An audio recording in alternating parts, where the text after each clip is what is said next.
Chers amis, bonjour. Encore une fois, très heureux de vous retrouver pour cette chronique de ce samedi 13 septembre 2025.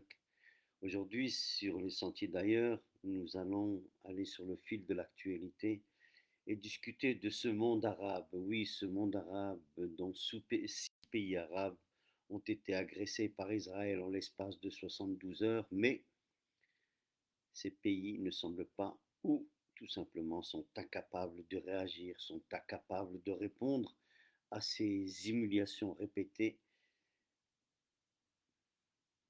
que font ces pays arabes. Quel est leur poids dans le concert des nations, dans ce que l'on appelle ce nouvel ordre mondial? Ces pays arabes, ils brillent par leur absence et sont restés de piètres laquais. Pourtant, leurs maîtres occidentaux, notamment les USA, profitent de leur richesse naturelle, leur vendent de l'armement obsolète à coups de milliards de dollars, engrangent dans le coffre de leur banque, des milliards et des milliards de dollars. Mais ces gouvernants et princes arabes, lorsqu'agressés par l'État sioniste, restent terrés dans leurs résidences présidentielles et palaces somptueux, en toute soumission à la servitude volontaire.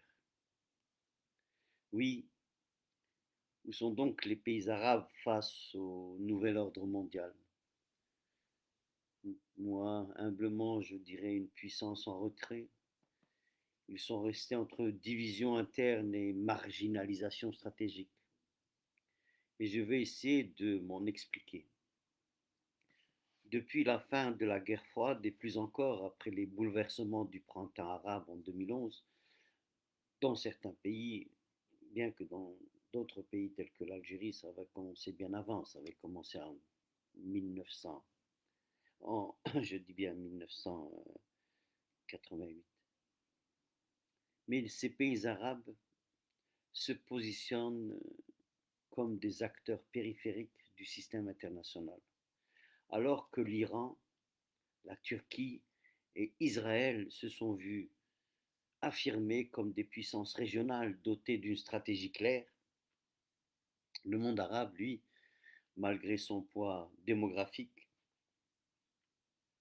ses richesses énergétiques et leur position géostratégique, il semble incolore, inodore dans la recomposition du nouvel ordre mondial. Oui, j'ai parlé de la Turquie, l'Iran, bien entendu, cette fameuse guerre des 12 jours qui, eux, lorsqu'ils ont été attaqués par Israël, à force d'être attaqués, ils ont répondu, puis il leur a fallu 2 jours pour pratiquement détruire la moitié d'Israël. Alors que l'Iran, c'est un seul pays. Là, je vous parle de 6 pays qui ont été agressés par l'État sioniste en 72 heures. Il s'avère que ce sont des pays arabes et aucun d'eux n'a répondu. Alors, où en était-on? Où en sommes-nous dans nous, les pays arabes, dans la recomposition du nouvel ordre mondial? Moi, je dirais que cette marginalisation a été mise en lumière lors de la récente guerre de 12 jours entre Israël et l'Iran et ses alliés. Téhéran a infligé, comme je disais et je réitère, des frappes significatives à l'État hébreu, menaçant sa sécurité nationale. Heureusement que pour l'État d'Israël, il y a eu l'intervention diplomatique des États-Unis sous l'égide de Donald Trump qui a réussi à obtenir un cessez-le-feu. Il faut dire, entre parenthèses, que le cessez-le-feu qui avait été demandé par des canaux divers pour faire arrêter les bombardements de l'Iran sur Israël, ils ont été faits après le 4e jour. Mais les Iraniens ont dit non, il faut qu'on finisse nous aussi ce que l'on avait commencé pour nous protéger de nouvelles agressions. Mais pour les Arabes, encore une fois, en revanche, après toutes les attaques répétées, plus les dernières que je viens d'énumérer, en 72 heures, 6 pays arabes ont été attaqués, ils sont restés spectateurs, incapables de formuler une réponse collective ou même une position claire. D'où je me pose une interrogation centrale. Pourquoi les pays arabes sont-ils incapables de répondre aux attaques israéliennes alors que l'Iran a su se poser en adversaire stratégique? Pour répondre, nous allons essayer d'analyser. On va essayer, le premier point, ce sera ce que moi j'appelle la fragmentation politique et idéologique du monde arabe. Le deuxième point, c'est la dépendance structurelle des régimes arabes aux puissances extérieures. Le troisième point, c'est la montée en puissance d'acteurs non arabes comme l'Iran, comme la Turquie et bien évidemment Israël. Et le quatrième point et dernier point que je vais essayer de débattre avec vous, c'est les conséquences de cette marginalisation sur la place du monde arabe dans le nouvel ordre mondial. Alors le premier point, qui est la fragmentation du monde arabe, ben, je dirais que tout simplement c'est la fin du rêve panarabe. L'impuissance arabe actuelle s'explique en grande partie par l'échec de ce projet panarabe. Au milieu du XXe siècle, sous l'impulsion des figures comme Jamal Abdel Nasser, le monde arabe semblait pouvoir s'unir autour de la cause palestinienne et d'une identité commune. Cependant, plusieurs facteurs ont brisé cet élan. Tout d'abord, les défaites militaires répétées contre Israël. D'abord en 1948, ensuite en 1967 et enfin en 1973. Et ça a sapé la confiance collective des Arabes. Ensuite, il y a eu les rivalités interarabes, voire l'Égypte contre l'Arabie saoudite, le Maghreb contre le Machrek, les monarchies contre les républiques. Et puis un troisième point, c'est l'émergence des nationalismes étatiques. Ça a remplacé le rêve d'une nation arabe unifiée par la défense des souverainetés nationales. Aujourd'hui, par exemple, la Ligue arabe est une institution largement symbolique, incapable de prendre des décisions contraignantes. Les divergences stratégiques sur la question palestinienne, les relations avec Israël ou l'attitude adoptée vis-à-vis de l'Iran rendent impossible toute action commune. Bon, lorsqu'on parle des divergences stratégiques sur la question palestinienne, maintenant c'est devenu une cause pratiquement inexistante. Les relations avec Israël, vous avez des pays arabes qui ont signé les accords d'Abraham. Et puis il y a l'attitude vis-à-vis de l'Iran. Les Arabes ont fait la guerre avec l'Iran pendant 7 ans. Et ensuite, je passerai à la dépendance aux puissances extérieures, une autonomie stratégique impossible. Les États arabes sont pris dans un réseau de dépendances multiples. La première dépendance, c'est cette dépense militaire. L'Égypte et la Jordanie reçoivent une aide militaire massive des États-Unis. L'Arabie saoudite et les Émirats importent l'essentiel de leurs armements de l'Occident. Ensuite, vous avez la dépendance économique. Les économies rentières du Golfe reposent sur le pétrole, mais nécessitent des partenariats technologiques et financiers avec l'Occident. Et vous avez la dépendance sécuritaire, bien évidemment. Plusieurs régimes, notamment les pays du Golfe, perçoivent l'Iran comme une menace prioritaire et comptent sur Washington pour leur protection. Ceci soit dit au passage, on a bien vu ce qui est passé, ce qu'on a vu, ce que valait la protection de Washington lorsqu'on a vu ce qui s'est passé à Doha, où pourtant il y a la plus grande base militaire en dehors des États-Unis, elle se trouve là-bas, et Israël a attaqué. Et qu'est-ce qu'Israël a attaqué? Il a attaqué des gens qui étaient venus pour négocier un cessez-le-feu.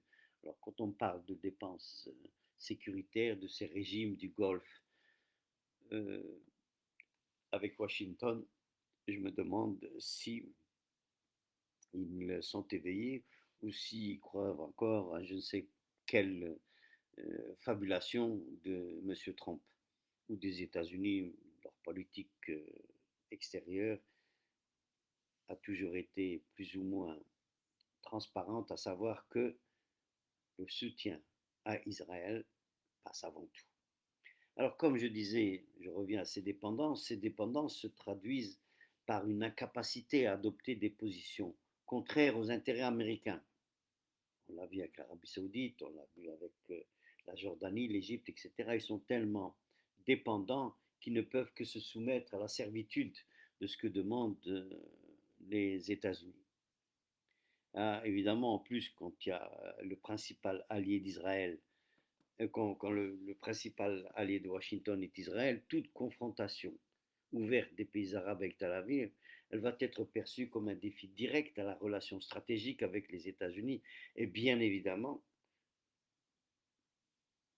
ils sont incapables de, non seulement ils sont incapables de bouger, mais ils mettent au service des attaques israéliennes leur ciel. On l'a vu avec la Jordanie, par exemple, lorsqu'il y a eu les premières attaques contre l'Iran.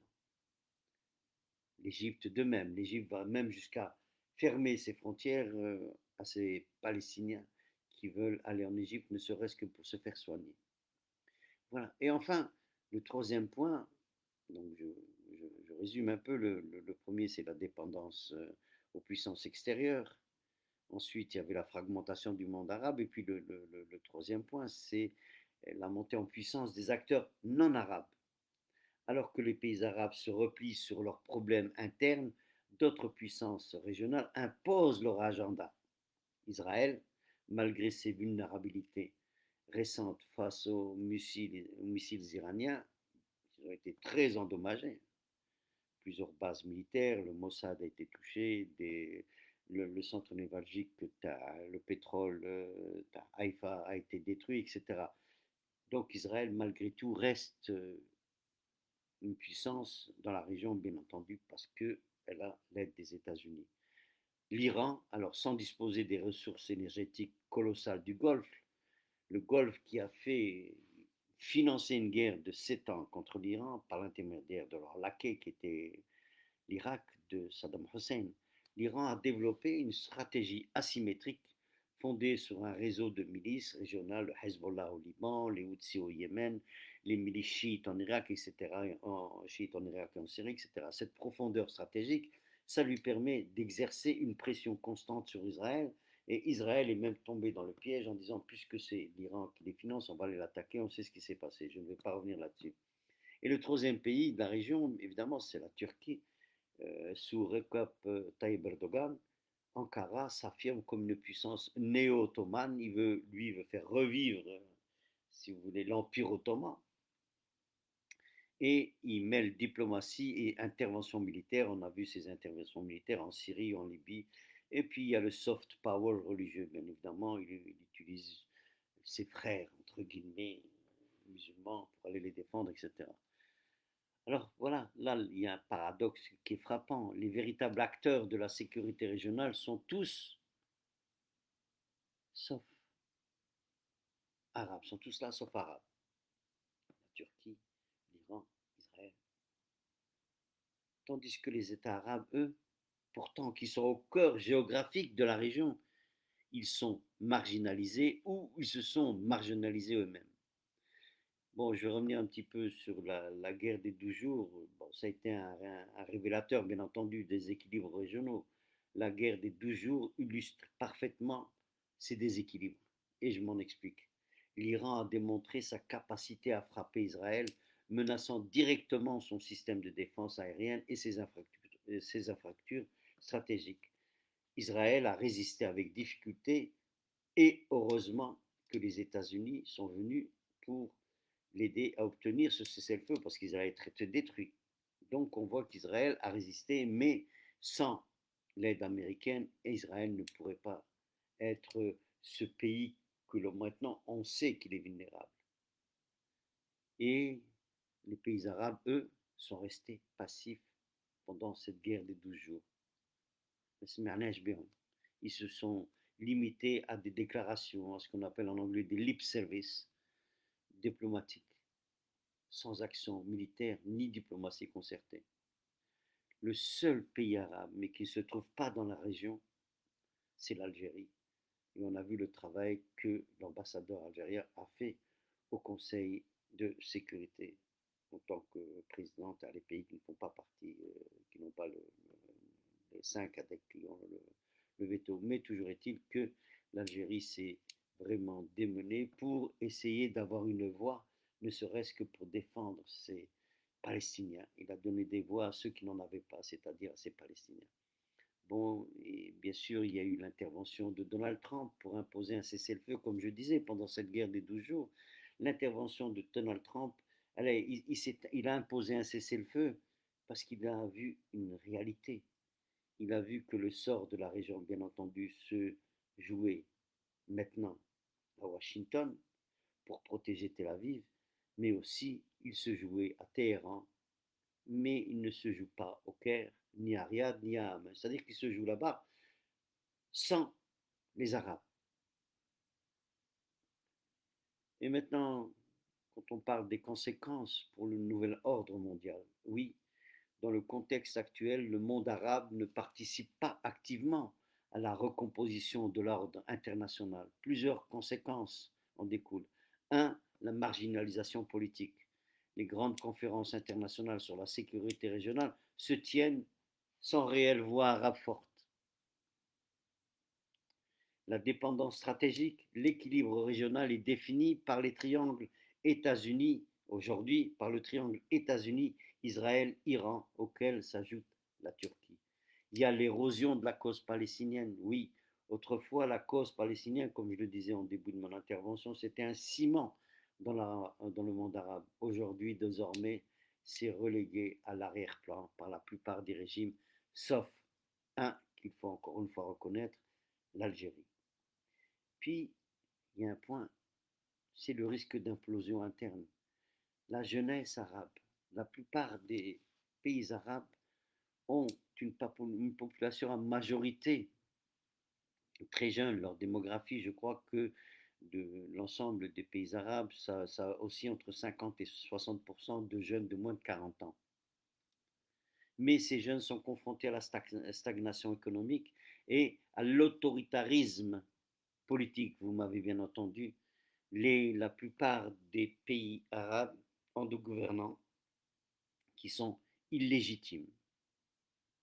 Ils sont, ils sont élus par une oligarchie, par une nomenclatura, appelez ça comme vous voulez, mais en tout cas, ils n'ont aucune espèce de légitimité. Même le plus grand d'entre eux, l'Égypte par exemple, voilà, il s'est pratiquement imposé pour être président à vie. Et ça, si, comme je disais, le risque d'implosion avec cette jeunesse arabe, ça pourrait remettre en cause la légitimité des élites qui sont au pouvoir aujourd'hui, ou des so-called élites qui sont, mais qui sont incapables de défendre la cause palestinienne, qui sont incapables de protéger leur population lorsqu'elle se fait attaquer, mais qui sont perçus par ces jeunes comme impuissantes et soumises à l'Occident. Et vous avez bien entendu maintenant, ces jeunes, ils n'attendent plus d'avoir des nouvelles de leurs médias qui sont tous assujettis aux dictateurs qui sont en place. Vous avez les médias, vous avez le réseau, vous avez sur votre écran cathodique, vous pouvez savoir ce qui se passe dans le monde dans la seconde qui suit. Donc, ces jeunes, cette jeunesse arabe qui est confrontée à la stagnation économique et à l'autoritarisme politique, comme je veux dire, c'est-à-dire qu'on ne les fait pas participer à la vie de leur pays, ben, ils risquent d'avoir une implosion interne. Ça s'est passé en 1988, il y a une première explosion en Algérie, vous avez les explosions qui sont passées en 2011 en Tunisie, etc., etc. Bon, évidemment, ça nous ramène là à la conclusion de ma petite chronique d'aujourd'hui, c'est que le contraste est saisissant. Alors que l'Iran, puissance non arabe, parvient à défier militairement Israël et à s'imposer aujourd'hui plus que jamais comme acteur incontournable du Moyen-Orient, les pays arabes apparaissent divisés, dépendants et paralysés. Leur incapacité à réagir face aux attaques israéliennes lors de la guerre des 12 jours, ça traduit une réalité structurelle, l'absence d'unité, l'absence d'autonomie stratégique et de projet collectif, alors que vous avez l'Iran, bien entendu, qui a fait ce qu'il fallait faire et s'est imposé. bon, je ne vais pas revenir sur ce que j'ai déjà dit à plusieurs fois, mais s'il n'y avait pas eu les États-Unis, je pense, à mon avis, que Israël aurait été détruit d'une manière très très profonde. Et je pourrais même dire que bon, toute la stratégie qu'ils avaient mise en place avec ce dôme, etc., c'est devenu comme un gruyère suisse. Et les missiles supersoniques qui ont été créés par les Iraniens ont fait un travail extraordinaire. C'était pour aller montrer aux Israéliens que malgré l'aviation israélienne et leur manque de couverture aérienne, ils ont été à l'intérieur du pays et leurs missiles supersoniques n'ont pas pu être arrêtés et n'ont pas pu être déjoués de leur trajectoire. Et ils ont touché des bases militaires, ils ont touché un centre névralgique, comme je disais, de l'exploitation du pétrole. Ils ont été même dans l'immeuble du Mossad. Et qu'ont fait les Arabes? Rien. Alors les défis pour les pays arabes seraient donc doubles.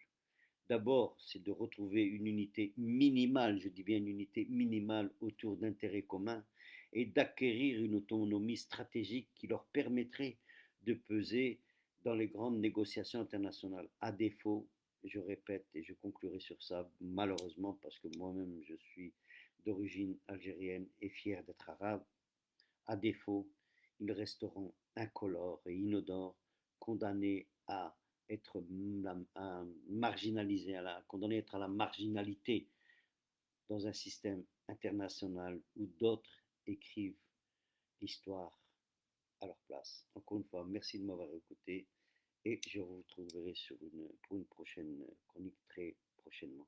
Au revoir et passez un bon week-end.